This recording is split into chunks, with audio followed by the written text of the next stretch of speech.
Process of composition levy scheme, इसे हमने basically 5 parts में डिवाइड किया है। सबसे पहला काम हमारा क्या रहेगा, इंटीमेट करना है, क्योंकि ये वॉलंटरी स्कीम है, कंपलसरी नहीं है।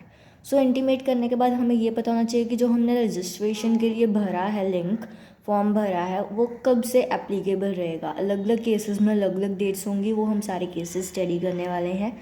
तो ये जो रजिस्टर हम कर रहे हैं ये कब तक वैलिड रहेगा वो भी हम स्टडी करेंगे। अगर वैलिड नहीं रहेगा तो क्या 2 सिचुएशंस आ सकते हैं, वो हम स्टडी करने वाले हैं। उसके बाद विड्रॉल एंड कैंसिलेशन। तो इसी 5 स्टेप्स के बेस पे हम इस प्रोसेस को स्टडी करेंगे। सबसे पहला है इंटीमेशन। इंटीमेशन के 3 केसेस हैं। फर्स्ट वन इज़ माइग्रेशन, जिसमें हमारा जीएसटी नहीं आया था, जिसके कारण कॉम्पोजिशन भी एग्जिस्टेंस में नहीं थी। उससे पहले जो चीज़ें यूज़ की जाती थी ये सारे प्रोसेस को रिकॉर्ड करने के लिए, टैक्सेस के लिए, उसे हम कंसिडर करेंगे यहाँ पे। अगर हम उस प्रोसेस को फॉलो ना कर अगर हम इसमें रजिस्टर करते हैं जीएसटी के अंडर, तो वो केस क्या आ जाएगा, माइग्रेशन।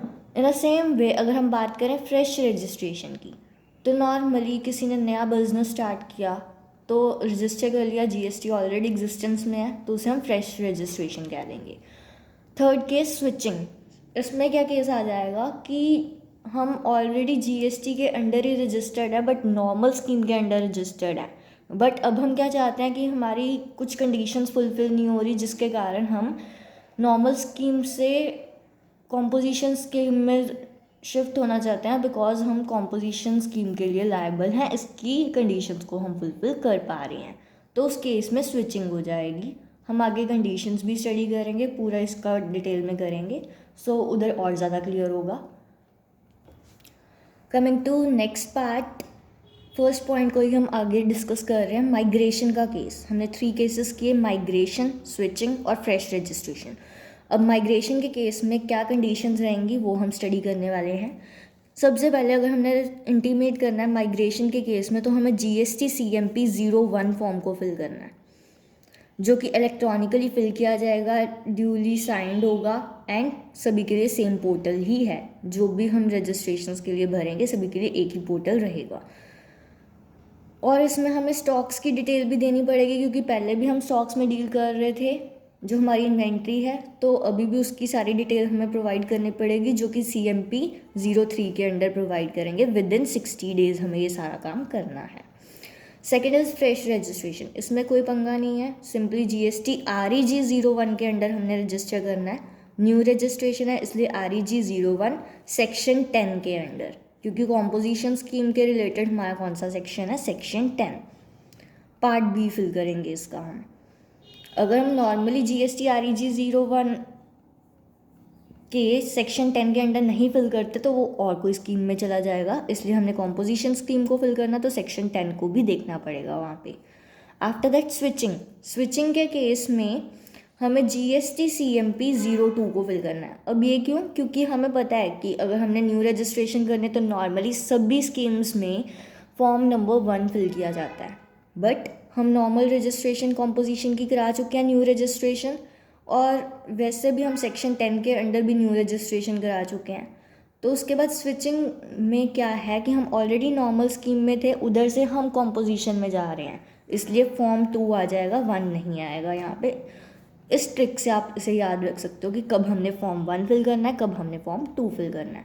इसकी भी सेम कंडीशंस होंगी कि इलेक्ट्रॉनिक फिल किया जाएगा, ड्यूली साइंड होगा, फाइनेंशियल ईयर के स्टार्ट होने से पहले पहले हमें इसे फिल करना है, और विदिन 60 डेज अगेन इसकी सारी डिटेल्स हमें प्रोवाइड करनी पड़ेगी। और इसमें एक चीज़ है कि हम कॉम्पोजिशन में ITC नहीं क्लेम कर सकते, इसलिए हमने नॉर्मल स्कीम में ITC का बेनिफिट लिया होगा, तो यहाँ पे ITC की डिटेल्स हमने प्रोवाइड करनी है फॉर्म 3 के अंडर। पहले CMP 03 के अंडर हमने स्टॉक्स की डिटेल्स दी थी, GST ITC 03 के अंडर हम हमारी ITC के क्लेम की रिलेटेड जो भी डेटा है वो प्रोवाइड करेंगे, क्योंकि हमें कॉम्पोजिशन में ITC नहीं मिलेगा। Coming to next point, effective date of registration. हमारे 3 केसेस थे, उनके बेसिस पे अलग अलग डेट्स होंगी। सबसे पहले है माइग्रेशन का केस। माइग्रेशन के केस में हमेशा 1 जुलाई 2017 will be your effective date, जब से ये स्टार्ट हुआ GST का कंसेप्ट। फ्रेश रजिस्ट्रेशन जब हमने रजिस्टर किया तभी से हम लायबल हो जाएंगे, हम इसके लिए इफेक्टिव डेट के लिए लायबल हैं। और स्विचिंग के केस में हमारा फाइनेंशियल ईयर जब भी स्टार्ट होगा तभी हम लायबल होंगे। Now coming to third step, validity. कब तक ये वैलिड होगा? हमारी कुछ कंडीशंस हैं, उसे अगर हम फुलफिल करते हैं तो हम वैलिड रहेंगे लाइफ टाइम के लिए, अदरवाइज हम वैलिड नहीं हैं। तो अगले दो केसेस आ जाएंगे, withdrawal and cancellation. So coming to validity, हमारी क्या कंडीशंस हैं? गुड्स जो हों टैक्सेबल होनी चाहिए, टैक्सेबल सप्लाई होनी चाहिए, इंट्रा स्टेट सप्लाईज होंगी, सिर्फ इंटर स्टेट सप्लाईज हमारी अलाउड नहीं होती।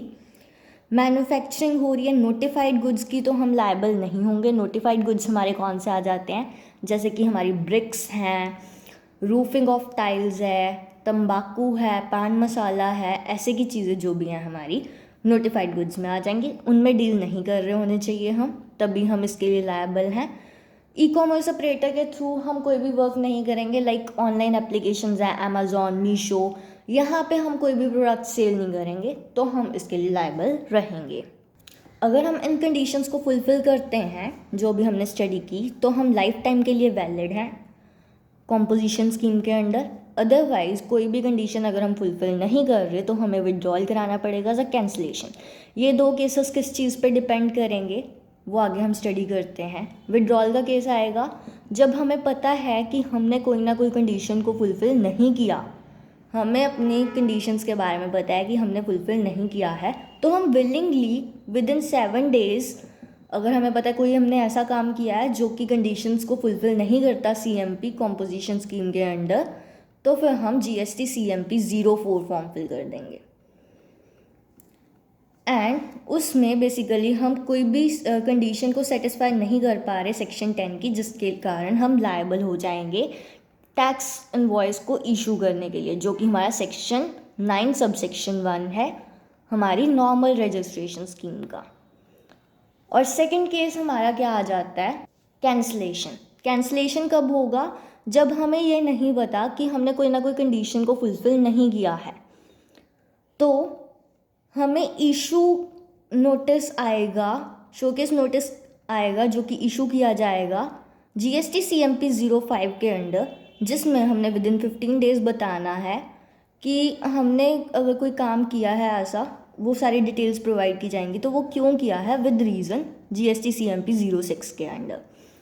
अगर उन्हें वो रीज़न वैलिड लगता है तो with in 15 days GST CMP 07 के अंडर वो हमें रिप्लाई करेंगे कि वो हमारे रीज़न को एक्सेप्ट करते हैं या डिनाई करते हैं। अगर उन्हें वैलिड लगेगा तो एक्सेप्ट करेंगे, हम अगेन लायबल होंगे कॉम्पोजिशन स्कीम के लिए। अगर उन्हें रीज़न वैलिड नहीं लगता तो वो डिनाई कर देंगे, तो हम CMP के अंडर वैलिड नहीं हैं। This is the process of composition levy scheme.